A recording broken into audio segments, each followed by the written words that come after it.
Meus irmãos e caros amigos, é com muita alegria que mais uma vez nós temos a oportunidade de meditar na palavra do nosso Deus. É justamente através desta meditação que as verdades de Deus vão se revelando às nossas vidas. Nós temos tido a oportunidade de estudar a primeira epístola do apóstolo Paulo a Timóteo. E hoje estaremos tendo a oportunidade de estudar o capítulo 6, encerrando assim essa primeira epístola.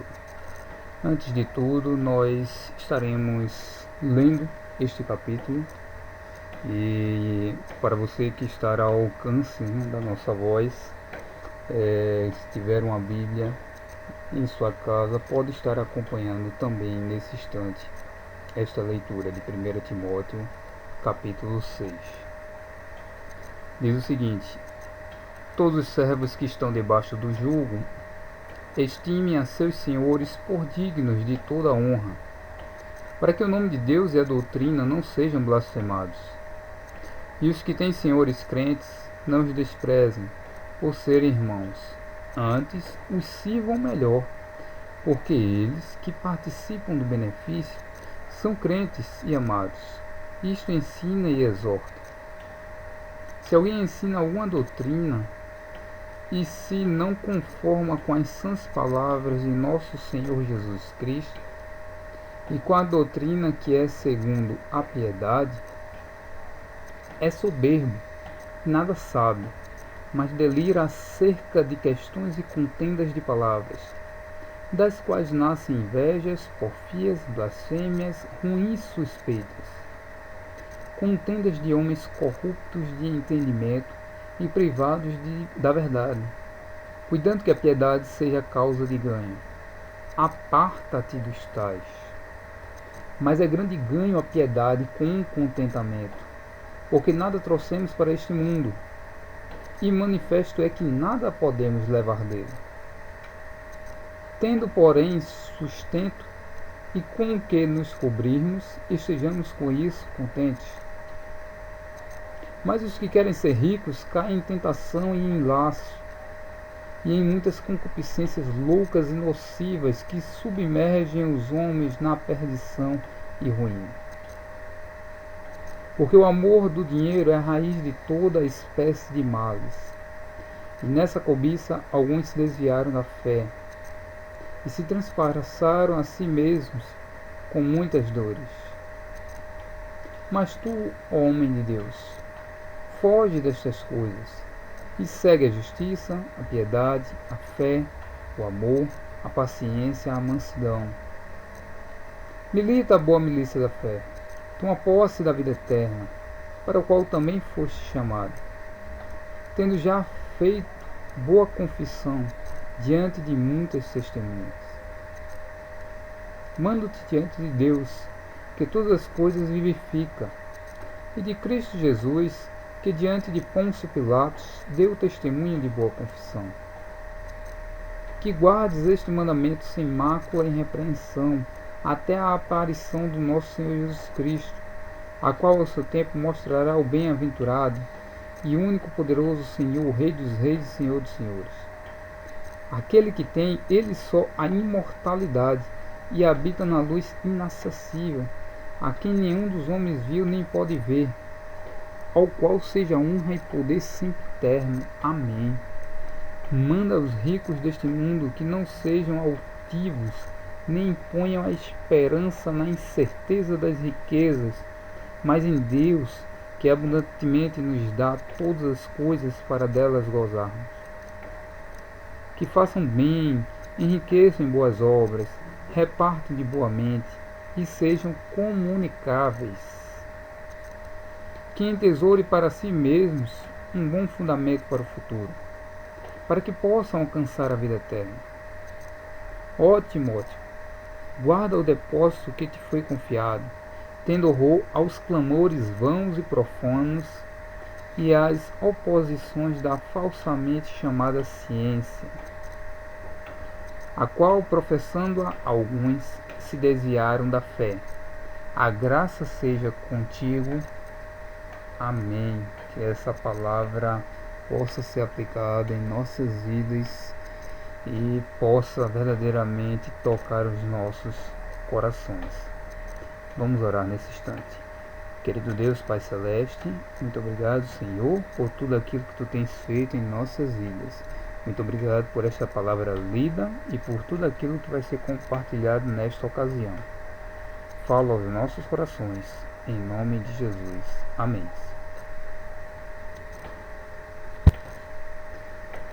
Meus queridos, esse capítulo 6 da primeira epístola do apóstolo Paulo a Timóteo é um capítulo de encerramento da epístola, e o apóstolo Paulo teve uma preocupação de trazer alguns conselhos em relação a deveres relativos aos servos e alguns conselhos gerais. Então, basicamente, esse capítulo pode ser dividido nessas duas partes, conforme nós estaremos trabalhando nesta ocasião.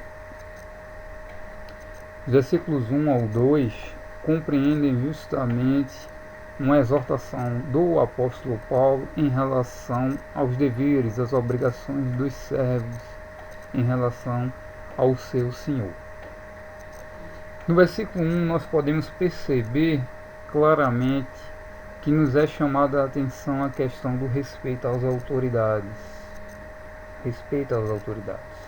Na realidade, na época do apóstolo Paulo, na época de Timóteo, era muito comum a figura do servo, a figura também do escravo em si, e isso fazia muito parte do contexto social dos povos que ali eram envolvidos naquela época.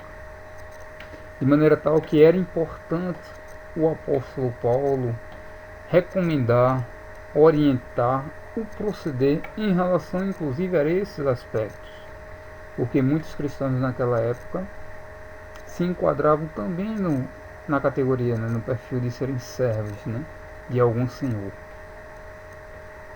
E o que nós podemos identificar ao lermos esse texto é uma visível preocupação ou orientação no sentido do respeito às autoridades que é necessário. Se é dito inclusive a ideia do jugo, o jugo que já tem sido dito em outras ocasiões, nada mais é do que um objeto que é utilizado, por exemplo, quando está se fazendo o procedimento arando uma determinada terra para se plantar. E aí o jugo é exatamente aquele objeto que é colocado ali nos animais que estão puxando aquele arado, de maneira tal que eles possam permanecer certinho, do contrário as linhas sairiam tortas. Então o jugo ele serve justamente para conduzir, no caso específico do animal, no caminho correto que ele deve trilhar. No caso específico aqui, daquilo que está sendo contextualizado para os servos, estão debaixo do jugo, estão debaixo justamente de uma orientação prévia daquele que é senhor para os servos envolvidos. O respeito às autoridades. O respeito às autoridades. E é necessário que, de nossa parte, esse respeito também exista hoje. Precisamos respeitar as nossas autoridades, independentemente de quem seja, presidente, governador, prefeito, professor de escola, pais, enfim, todos carecem de respeito de nossa parte, todos aqueles que exercem uma posição de autoridade perante nós. E no final do versículo, há justamente a justificativa pela qual esse respeito deve existir. Para que o nome de Deus e a doutrina não sejam blasfemadas. Olha que coisa interessante. As Escrituras Sagradas nos afirmam em outras ocasiões que o único pecado que não é perdoado por Deus é justamente o pecado da blasfêmia. E aí, ao nos depararmos com esse texto aqui, há um indicativo de que nós devemos respeitar justamente as autoridades para que o nome de Deus e a doutrina não sejam blasfemadas. Então, no mínimo, carece aqui uma reflexão de nossa parte. Se de repente, ao desrespeitarmos aqueles que exercem uma posição de autoridade perante nós não estamos justamente blasfemando a doutrina e o nome do nosso Deus. Muito importante esse ponto. No versículo 2, que é uma continuidade, na realidade, do versículo 1, tem-se a ideia do respeito às autoridades cristãs. Quando alguém que exerce uma posição de autoridade perante nós, o nosso Senhor, ele é um cristão. E aí a orientação bíblica é no sentido de que se o cuidado já é necessário no respeito às autoridades de uma forma geral, muito mais se essa autoridade for cristã. Na realidade, o versículo, ele chama a atenção no sentido de que antes os sirvam melhor. Por quê? Vem a justificativa no final. Porque são crentes e amados. Se eu já devo ter esse cuidado com uma autoridade que não é cristã, muito mais terei se essa autoridade for uma autoridade cristã. Como, por exemplo, o nosso pastor. Como, por exemplo, quem estiver exercendo uma posição de liderança perante a igreja. Como, por exemplo, o meu professor de escola bíblica dominical. Como, por exemplo, o meu líder de organização. São autoridades perante nós, que precisamos ter um cuidado maior ainda na questão do respeito. Porque é isso que nós estamos identificando aqui, à luz das Escrituras Sagradas. A partir do versículo 3, meus irmãos e caros amigos, até o versículo 21, nós vemos uma segunda grande parte do apóstolo Paulo, narrado nesse capítulo 6, onde ele tem uma preocupação muito grande de passar conselhos de uma forma geral para o jovem pastor Timóteo, e volto a dizer, por extensão, para todos nós hoje em dia. Nos versículos 3 até o 5, nós vemos justamente a questão do cuidado com as falsas doutrinas, algo que existia já naquela época e que se faz presente nos dias atuais também. Pessoas que, infelizmente, em alguns casos, quer se utilizar até mesmo da Bíblia, mas de uma forma errônea, para querer disseminar algo que não é o propósito de Deus para a humanidade, que não faz parte do plano de salvação, que em nada será benéfico para o crescimento, para a expansão do reino de Deus. São pessoas mal intencionadas, mas que infelizmente têm feito muitos estragos ao longo da história da humanidade. E às vezes basta ser uma, duas pessoas, mas que têm um poder de persuasão, um poder de realmente conseguir influenciar outras, e ao encontrar pessoas vulneráveis nesse sentido, essas pessoas são facilmente influenciadas e se deixam levar por essas falsas doutrinas. O versículo 4 nesse capítulo afirma que aqueles que se utilizam dessas práticas são pessoas soberbas que não sabem de nada. Podem até ser boas no discurso, na eloquência das palavras, mas é um discurso vazio. Não há uma lógica, não há um alicerce, não há um fundamento naquilo que está sendo dito. Pelo contrário, desses falatórios, desses discursos que em nada agradam ao nosso Deus, nascem o que? Invejas, porfias, blasfêmias, ruins suspeitas. E aí a palavra de Deus, meus queridos, vai nos dizer o seguinte no versículo 5: aparta-te dos tais. Aparta-te dos tais. Uma orientação muito clara, muito viva, no sentido que nós devemos nos afastar de tais pessoas que cometem tipos de atos dessa natureza, semeando falsas doutrinas dentro do reino de Deus. Não é nem no sentido de a querer conversar para tentar ouvir qual é a versão, né, qual é a visão da pessoa acerca daquele ponto. Não. A palavra de Deus é muito clara. A orientação do apóstolo Paulo para Timóteo foi muito clara. Aparta-te dos tais. Aparta-te dos tais. Precisamos entender, meus irmãos, que a doutrina de Cristo ela precisa ser suficiente em nossas vidas. Se a doutrina de Cristo não for suficiente em nossas vidas, tem alguma coisa muito errada espiritualmente falando em nosso viver. Cristo realmente precisa ser suficiente em nosso viver. A doutrina da salvação, ela é completa, ela é plena em nosso coração. Nada mais nos é necessário. Dos versículos 7 até o 11, nós podemos perceber que há uma orientação clara no sentido do cuidado que precisamos ter com o apego às coisas materiais, às coisas deste mundo. Observe o que diz o versículo 7 no tocante à limitação do ser humano. Porque nada trouxemos para este mundo, e manifesto é que nada podemos levar dele. Repetindo, porque nada trouxemos para este mundo, e manifesto é que nada podemos levar dele. Verdade.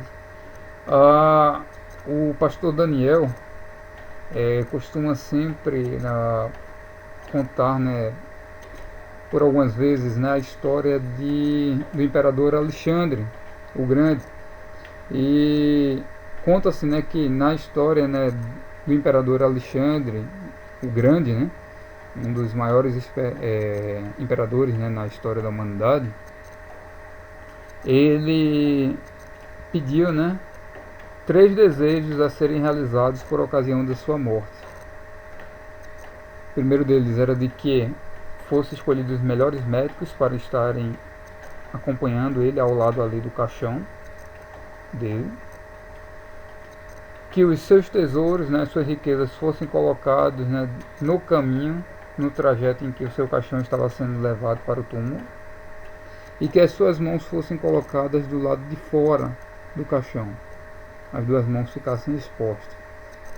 E aí as pessoas curiosas para saberem o porquê desses 3 desejos de Alexandre, porque ele tinha feito exatamente esse pedido, ele explicou a razão desses 3 desejos seus serem atendidos por ocasião da sua morte. O primeiro deles era para mostrar que nem mesmo os melhores médicos da época seriam capazes de impedir a sua morte.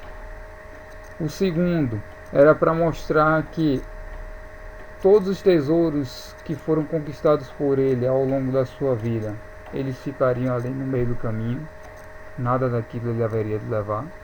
E o terceiro, com as mãos do lado de fora do caixão, para mostrar que assim como a este mundo ele veio sem nada, deste mundo ele também partiria sem nada. Uma verdade muito grande. Nada haveremos de levar ao partirmos deste mundo. Assim como nada trouxemos, nada haveremos de levar materialmente falando. Entretanto, muitas pessoas vivem como se isso não fosse uma verdade. Inclusive, existem até relatos de pessoas que, ao morrerem, alguns pertences seus, algumas joias, são colocadas ali dentro do caixão, como se aquilo fosse servir para alguma coisa, de alguma utilidade. De nada servirá, já que aquela pessoa já morreu, já se foi.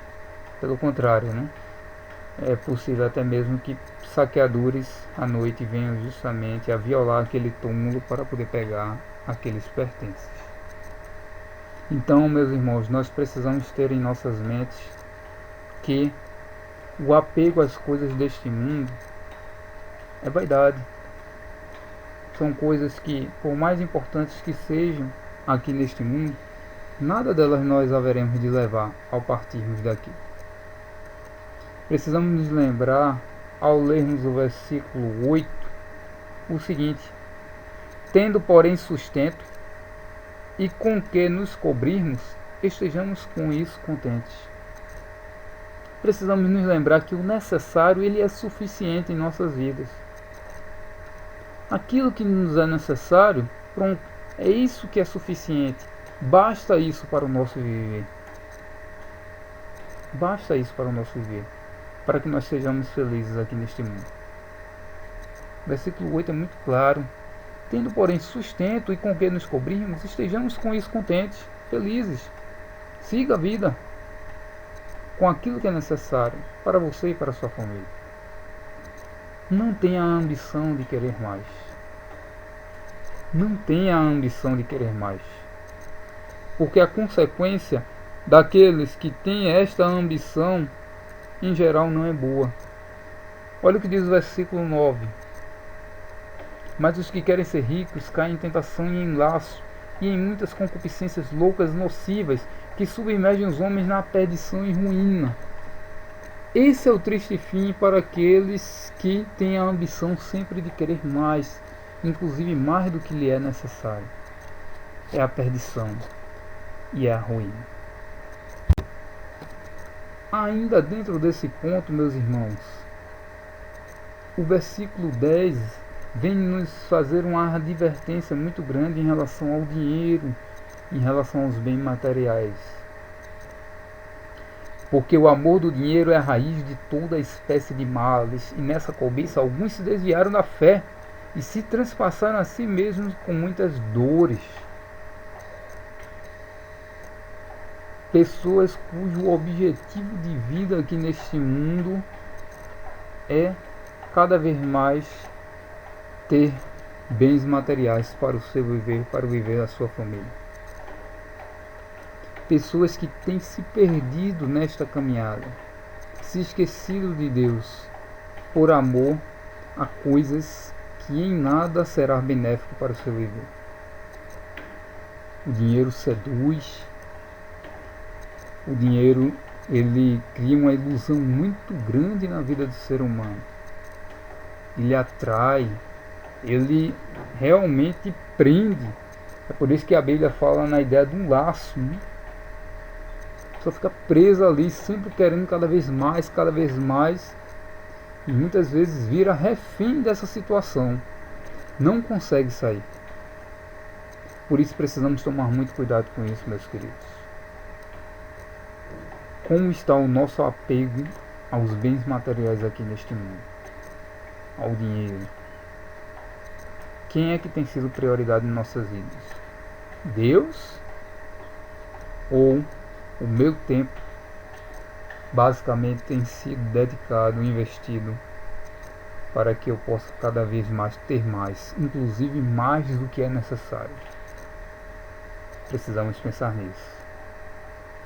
E finalmente o versículo 11, nesse tópico específico do cuidado com o apego às coisas materiais, mais uma vez no versículo 11 vem chamar a atenção de nós e do jovem pastor Timóteo naquela época, no sentido de que precisamos fugir destas coisas. Foge destas coisas. Mais uma vez, a orientação de Paulo é no sentido de fuga, de fugir desta situação. Precisamos compreender, meus irmãos e queridos amigos, que existem situações em nosso viver, situações de verdadeiros embates de natureza espiritual, que precisamos fugir. Não vamos querer dar uma de corajosos nesse tipo de situação, não, porque o diabo ele é astuto, ele é sagaz e ele sabe que, a depender da vulnerabilidade daquela pessoa, ele pode enlaçar, principalmente em se tratando dessa questão do apego às coisas materiais, do dinheiro. A palavra de Deus aqui é muito clara: foge dessas coisas. Não queira testar o seu limite nesse sentido, não. Fuja da aparência do mal. Fuja da aparência do mal.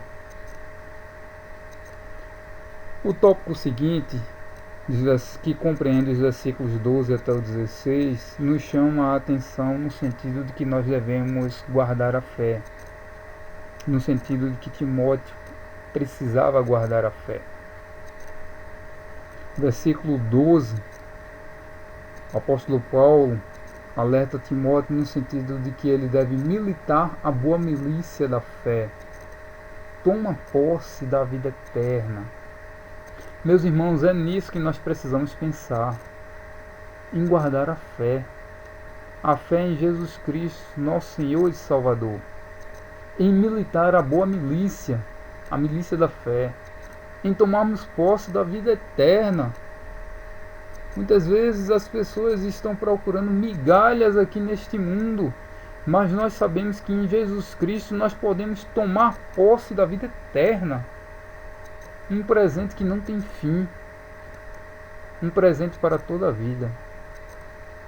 E muitas vezes a gente está preocupado com os bens materiais, com o emprego, enfim, com tantas coisas que podem ser importantes aqui neste mundo, mas são passageiras. E aquilo que a gente deveria estar lutando para tomar posse, por herança nossa, tem um coro, né, que a juventude costuma cantar, né? Tudo que Jesus conquistou na cruz é direito nosso, é nossa herança. Então, na conquista de Cristo na cruz do Calvário, nós temos acesso à vida eterna. E é nisso que nós deveremos estar lutando para tomar posse. O versículo 14 vem nos chamar a atenção no sentido de que nós e Timóteo precisamos guardar este mandamento sem mácula e repreensão.